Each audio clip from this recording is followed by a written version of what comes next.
Hi, we're the Psychic Twins. I'm Terry. And I'm Linda. And we're going to talk about 6 ways to know you're psychic. This is the first of a 2-part series. Did you ever have a dream or a strong sense, even a vision, that something was going to happen to yourself or a family member or even a friend in a, kind of like such a strong feeling you couldn't deny it? That something was going to happen, like a baby would be born, or a car accident would happen, or the sense that even a murder or somebody would be injured. You may even have a sense of a specific location or a time frame when this might occur, although that's kind of rare. The what, when, and where, like an earthquake or some cataclysmic event, a terror attack maybe, or just something simple like, oh, my son, he might fall.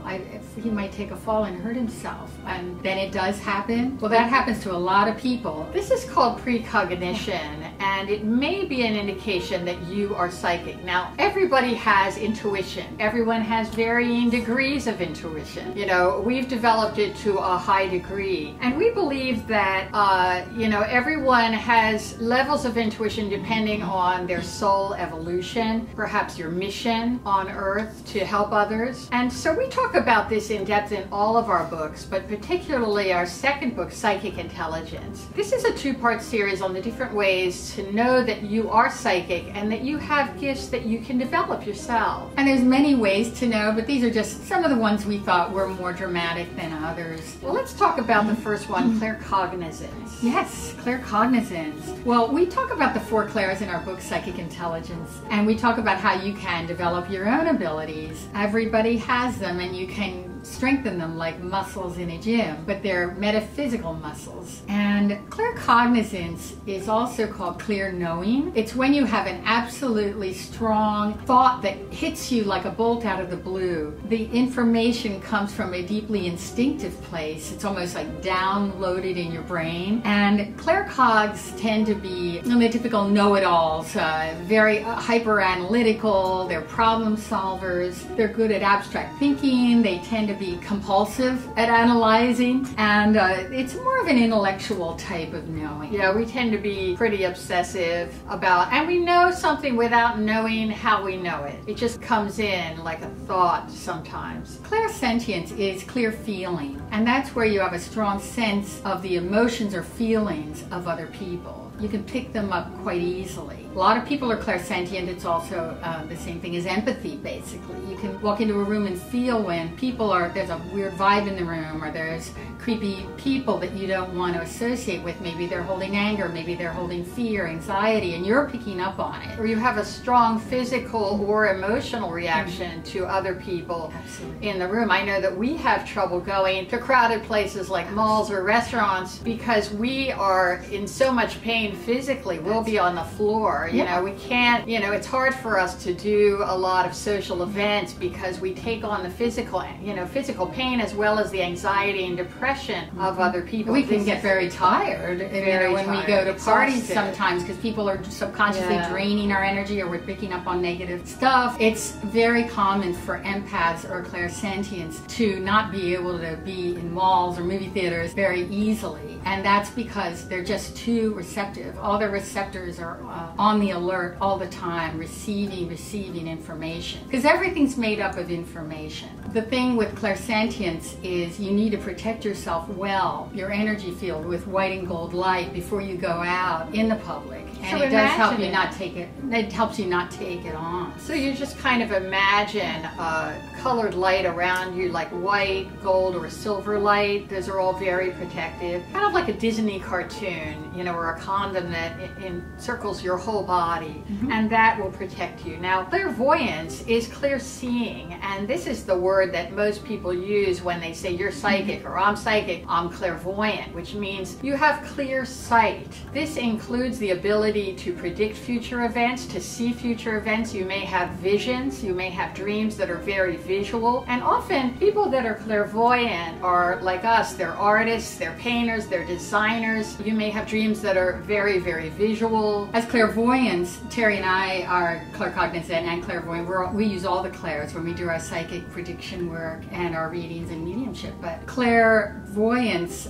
tend to be very artistic and use the right side of the brain brain, which is the creative side of the brain more than the left side, that's the analytical side. Engineers and scientists tend to use the left side, which is the analytical side, so they aren't usually as intuitive. We've been artists all our lives and raised as in an artistic family, and so we tend to work with the creative right side of the brain, and we've noticed musicians, writers, artists tend to be much more clairvoyant than other people. Yeah, and clairvoyants are very observant of their environment, of their surroundings. You know, we're very aware of what everyone's doing, and so that's one of the 4 clairs. The 4th clair is called clairaudience, and that's clear hearing. That's when you may hear a sound or a whisper or a voice or even music when no one's in the room with you and there's no music playing, but you hear it. It's kind of an inner or supernormal hearing. It's called clairaudience. You may even hear like a swishing sound in your ears. Ever hear ringing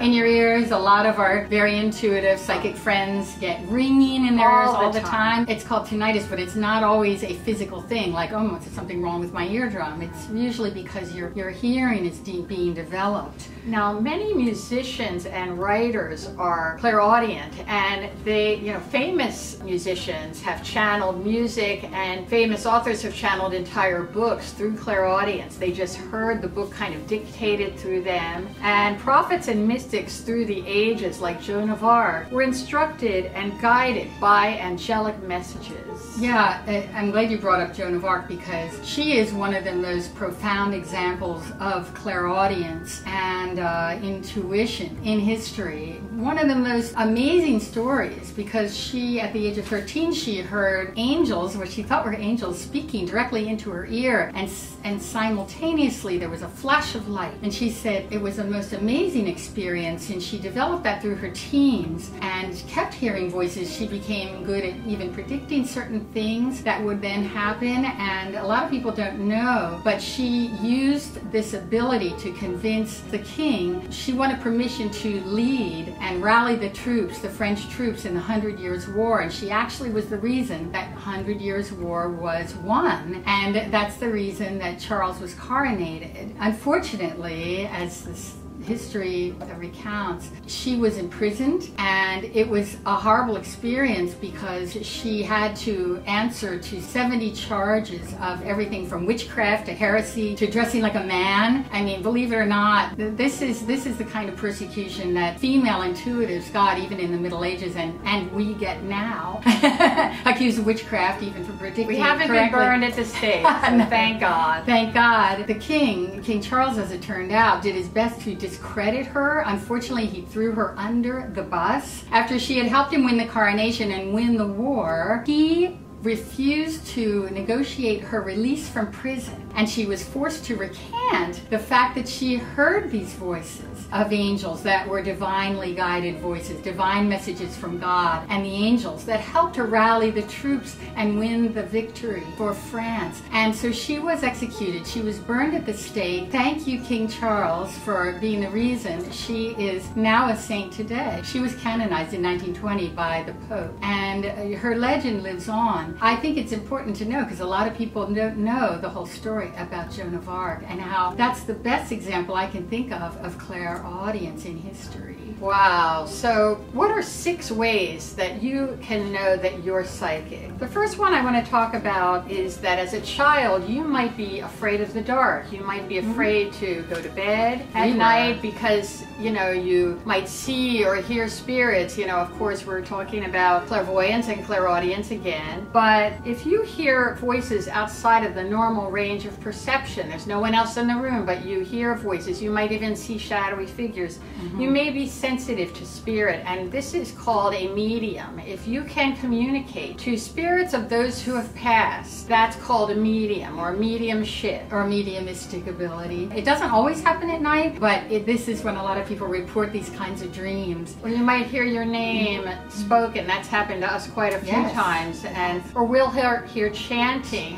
We're Buddhists, so we chant Nam Myoho Renge Kyo, and sometimes we'll hear chanting, whole crowds of people chanting. sleeping and we're home alone. Yeah, we might hear music that seems to be almost like a choir of angels. A lot of people report these things, and so it's not uncommon at all. Also, it could be a ghost. It could be somebody who's trapped and trying to get a hold of you. It could be a loved one that passed on, just wants you to know they're around you. So be open to these experiences. Don't be afraid, because they're very normal. You may see orbs or glowing balls of light in different colors. You might see one or you might see many, and these are either angels or spirit guides, or they may be spirits of loved ones that are trying to get your attention. Sometimes we'll see many, and they show up in photographs and they show up in videos. You might have seen them in our videos with Shane. You'll see these floating orbs going crazy. Yeah, a lot of people comment on them, especially when we do videos with Shane, because he's very psychic too. He's a high vibration. It usually indicates that there's